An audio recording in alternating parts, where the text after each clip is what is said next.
Bonjour à tous et bienvenue dans cette nouvelle vidéo. Je vais essayer de faire court. On m'a posé une question et ce n'est pas la première fois qu'on me la pose et je vais y répondre de façon très personnelle. La question c'est Frédéric, le dernier à me l'avoir posée mais elle est revenue régulièrement. Donc il me dit Tesla Model S d'occasion avec la supercharge gratuite ou bien Tesla Model 3 neuve. Bon alors sans faire de spoil, je sais pas si vous avez vu mais j'ai deux Model 3 dans la cour et je n'ai pas une Model S et une Model 3. Donc forcément, vous vous doutez bien de ma réponse. Cependant, c'est une question que je me suis posée et que je me suis encore reposée dernièrement au moment de commander ma nouvelle SR+.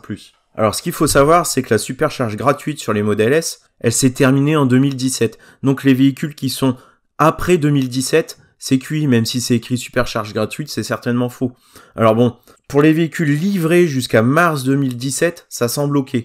Mais là, le plus simple, c'est de prendre le VIN, de demander le numéro de VIN et puis de poser la question directement à Tesla. Il y a bien des modèles qui ont été vendus par Tesla avec de la charge illimitée les années suivantes. Cependant, elle n'est pas transmissible, c'est-à-dire que cet avantage, il est pour le propriétaire du véhicule et pas non mis sur le véhicule. Ensuite, dans mes critères de choix, j'aimerais avoir des équipements au moins équivalents à celles de la Model 3 au niveau de l'ordinateur de bord, parce que c'est tout ce qui fait le charme d'une Tesla. Donc il me faut un MCU2 et puis généralement les véhicules qui ont la supercharge gratuite n'en ont pas, sauf si le propriétaire précédent en a fait l'update, mais sinon il faut compter environ 2000 € pour faire cet update, avec le changement de l'écran aussi qui a souvent des petits défauts, sur le côté c'est flou et un peu jauni. Donc pour ma part dans le budget, il faut compter 2000 € de plus. Et puis, puisqu'on cherche la perle rare, il faut aussi qu'elle ait eu l'update pour pouvoir recevoir du combo CCS. Ça coûte 300 €, c'est faisable également après l'achat de sa Model S d'occasion. Pour avoir un autopilote correct, il faut aussi un modèle avec au moins la caméra au niveau du pare-brise et les deux caméras de chaque côté. Et niveau fiabilité, moteur, batterie, autant aller vers un modèle 2015 voire supérieur. Allez, sauf si la batterie et le moteur ont été remplacés, surtout les moteurs arrière sur les modèles performance. Mais de toute façon, pour avoir une autonomie équivalente à ce que propose la Model 3 d'entrée de gamme, la propulsion, côté Model S, il va au moins falloir partir sur une batterie, je pense, 85. De mon côté, en tout cas, c'est un critère de choix. Je veux pas une autonomie inférieure à ce que je peux avoir sur une Model 3 d'entrée de gamme. La Model S est plus lourde, plus grosse, forcément elle consomme plus qu'une Model 3. Donc il me faut une plus grosse batterie. En plus c'est un modèle d'occasion, donc il y a forcément une petite dégradation. En ayant tous ces critères, là justement je vais faire un petit tour sur le bon coin. Une Model S entre 2015 et début 2017. Alors j'ai des résultats, ce qui est vraiment pas mal. Alors la première, moi ce qui m'interpelle en premier, c'est sa plaque d'immatriculation qui commence par GD. Donc c'est du très récent, ça veut dire qu'elle vient d'être réimmatriculée. Peut-être un import étranger. Moteur et batterie sont encore garantis jusqu'au 1er juin 2023, ça vous laisse un petit peu de marge. Et puis sur les photos, on peut aussi voir que sur l'écran central, c'est bien la même interface que sur les Model 3, donc la mise à jour vers les MCU2 a été effectuée. Donc ça, c'est un véhicule qui peut rentrer dans mes critères.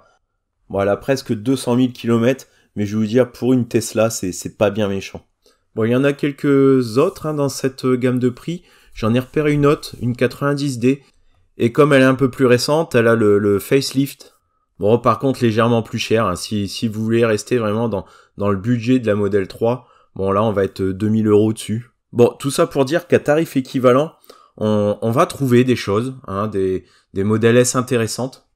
Mais mon point de vue, c'est que c'est pas c'est pas une voiture neuve, donc vous pouvez avoir des soucis avec les accessoires périphériques en dehors du moteur et de la batterie qui eux sont encore garantis. Ça peut vite coûter cher, même si la Model S elle est relativement très fiable, et les soucis généralement c'est plutôt en début de vie du véhicule. Si le véhicule a déjà fait 100 000 km, 150 000 km, les accessoires périphériques qui tiennent normalement le coup. Mais de mon côté, de toute façon, je veux un véhicule neuf parce que j'ai pas forcément le budget d'avoir des imprévus. Et puis la supercharge gratuite à vie, c'est cool, mais elle est gratuite au superchargeur.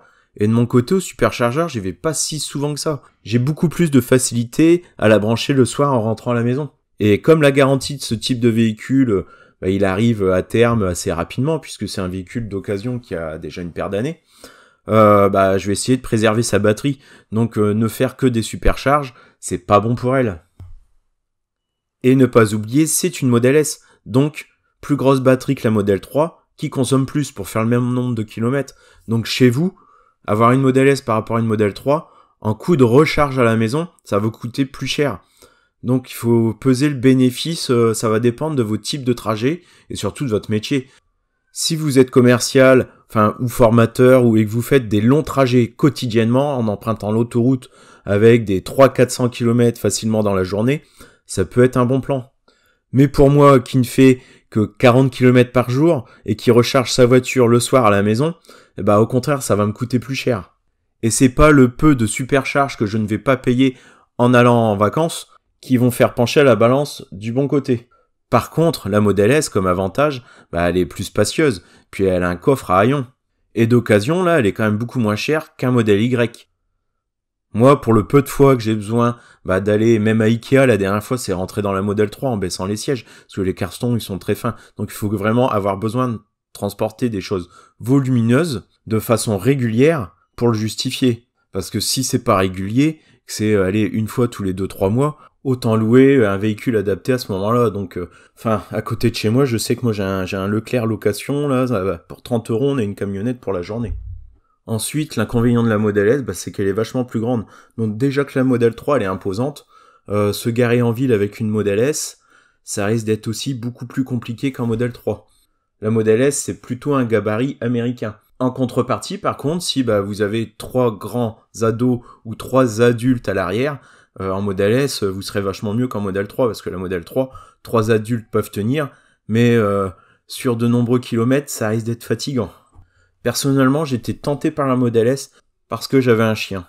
Et un gros chien. Donc avec mes 2 enfants plus le chien, ça rentrait pas. Et là, la Model S, grâce à son haillon, c'est faisable. Voilà. Même avec un gros chien, le coffre est immense, donc aucun souci. Bon, malheureusement, moi, Joy, mon chien, il nous a quittés en milieu d'année, en juin, assez brutalement, donc une torsion à l'estomac. Vous aviez été nombreux à m'envoyer des messages de soutien.